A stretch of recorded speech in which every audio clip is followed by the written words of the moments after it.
With so many options, why choose Arizona State University? For me, the only online option was ASU because of the quality. Their faculty was really involved with their students and care about your personal journey. The dedication to my personal development from my professors, that's been extremely valuable to me.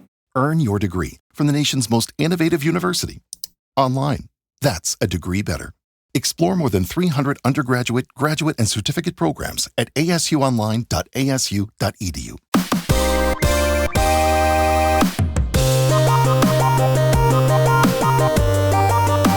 You're listening to the Retro Mo Podcast. I'm your host, Mo, and I love to play and review old video games and a few new games too. If you prefer to read instead of listen, check out my written reviews at retromo.substack.com. In this episode, I'll be sharing my experience with Fallout 76 for the PC, released in 2018. I scored this game 5.5 out of 10. Perhaps a decent MMO for some, but not a good Fallout game. I gave Fallout 76 the old college try.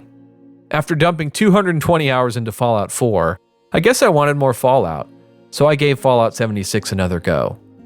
I stuck with it for much longer this time around. I nearly gave up on the game several times, but I ended up putting in 30 hours and making it to level 21. They've added a lot to this game since its disastrous launch, but it's still a very imperfect, niche experience.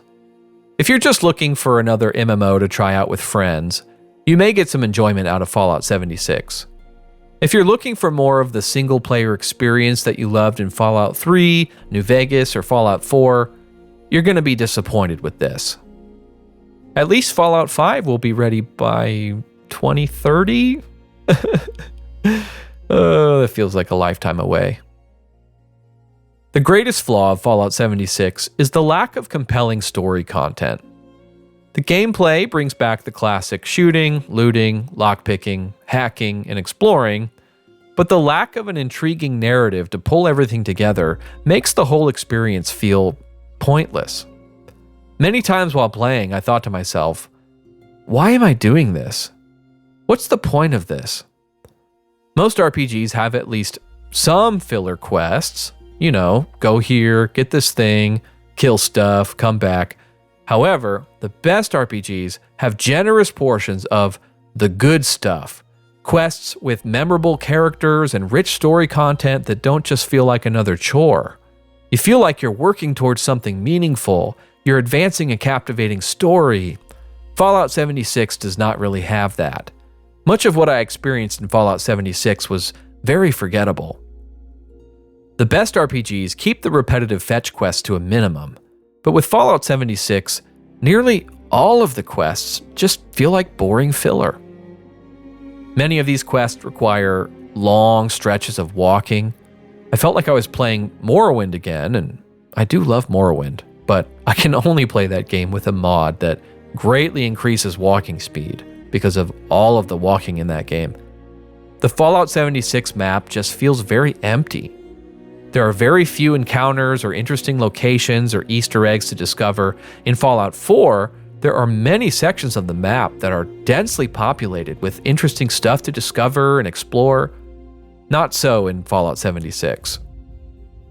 Being an online game, there are many ways that your immersion can be disrupted. Within the first hour of gameplay after creating my new character, I heard this odd audio message. Attention citizens! Nuclear strike imminent. Please exit the area at your earliest convenience. Wait, what? I checked my map to see this big red circle over this place called Cranberry Bog. I heard the explosion from a distance and just carried on with whatever I was doing. Turns out, part of the endgame requires triggering a nuclear launch in that particular spot to fight a big boss. This launch happened twice more during that 2-hour play session. I just left Vault 76, and nukes are being repeatedly fired at this poor Cranberry Bog for reasons I won't discover until first finishing 1,000 fetch quests. I must have heard this launch message more than 24 times in my 30 hours playing Fallout 76. Shouldn't a post-war nuclear blast be a rare and significant occasion in the Fallout universe? This just really cheapened what would normally be an epic turn of events in any other Fallout game, and this strange quirk soured me quickly on Fallout 76. The game's premise itself has been another immersion killer for me. Fallout 76 takes place only 25 years after the bombs fell in the Great War.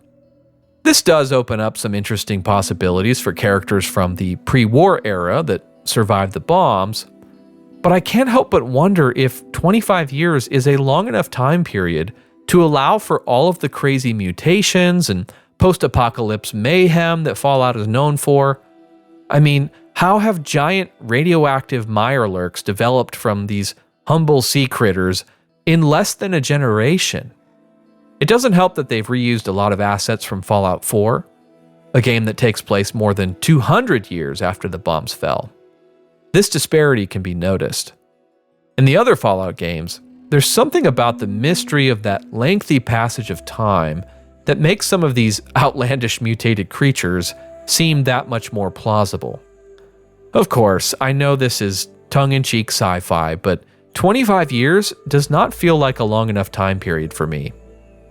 After the backlash that Bethesda received from launching one of the loneliest games ever, even with friends tagging along, this game was very lonely, they've finally added NPCs to the game.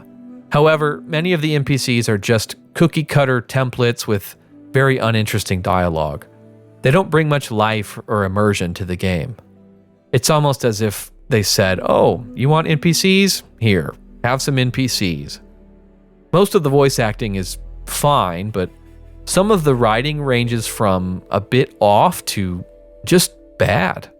There are glimpses of Bethesda genius here and there, but for the most part, Fallout 76 feels like the forgotten stepchild of the franchise. That wit and special touch that makes other Bethesda games great is lacking here, and any scraps of good storytelling are buried within a pile of seemingly endless filler quests. Clearly, Bethesda's best people had been working on Starfield all these years, and the Fallout 76 team has just been left with a very difficult task, trying to shoehorn grindy MMO content into a game universe known for immersive, single-player experiences. In my opinion, this experiment has not been a success. However, I should note that there are still 6 to 9 million players logging onto Fallout 76 servers at least once a month that might argue otherwise. Also, I recently read that Fallout 76 has probably made Bethesda more money than any other Fallout game. After 5 years and more than 16 major updates, there are still plenty of bugs in the game. I got stuck in the infinite loading screen a few times. A few quests were bugged and required what they call a server jump, which is exiting the server you're currently in and joining another one. Since there's no console to fix broken quests, the best you can hope for is to server jump repeatedly until it hopefully works. Sometimes NPCs that you should be able to interact with are completely non-responsive. It's not uncommon for enemies to be frozen in place. Sometimes you can even still attack and kill them even though they don't move. NPCs and enemies are often stuttering and glitching all over the place. And then there's these early game quests that just kept reappearing in my Pip-Boy over and over again, even after I completed them several times. Something's not right there. The visuals in Fallout 76 are nothing to write home about. The lighting effects are solid. The environments, creatures, and weapons are well designed, but some of the textures look very poor. The leaves on the trees in particular look worse than Oblivion graphics when you get up close. You can see a screenshot on my Substack. I know I've been unleashing a lot of criticism about this game, but there are some positives about Fallout 76. They've added some good quality of life fixes that I imagine we'll see implemented in Fallout 5 someday. You can now fast travel from anywhere. Instead of being unable to fast travel when enemies are nearby, a simple 15-second countdown engages instead. If you make it to the end of the countdown, zap, you're gone. This is a game changer, really. Your character now lowers their gun when they're not in combat, instead of pointing directly at friendly NPCs during conversation. That's a nice change. And the loot all nearby corpses feature is a huge time saver, though it is very bugged, unfortunately. Being able to scrap items at any workbench is another big plus. Oddly enough, the time I enjoyed the most while playing Fallout 76 was when I was scrapping, crafting, and building out my mobile camp. It's an acronym, CAMP.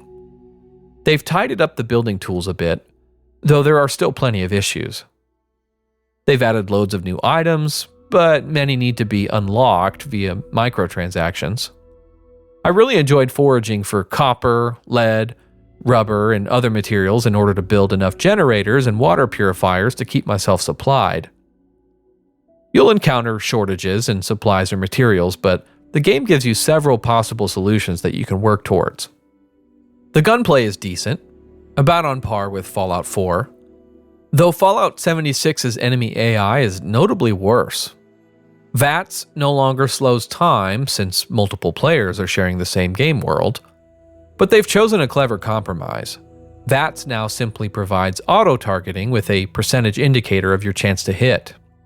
I found myself only using it briefly when I needed to locate enemies, since it's more effective to just aim down the sight and blast away.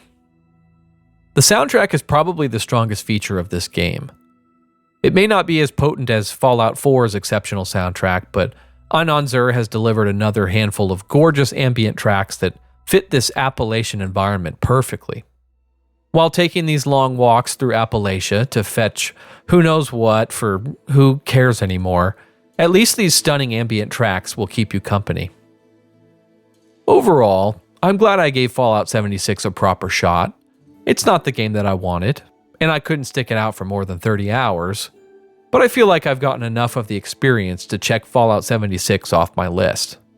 As a massive Fallout fanboy, I just had to see what Fallout 76 was all about. My curiosity has been satisfied. Maybe someday I'll revisit Appalachia to enjoy Zur's great soundtrack while grinding out some more fetch quests. Though, probably not. Thanks for listening to the Retro Mo podcast. As always, I do my best to keep all of my content spoiler-free and rated E for everyone. If you find this podcast enjoyable or helpful, tell a friend and consider giving a 5-star review on your favorite podcast app. If you have questions or comments, you can send an email to retromopodcast@gmail.com. Thanks for listening. Godspeed.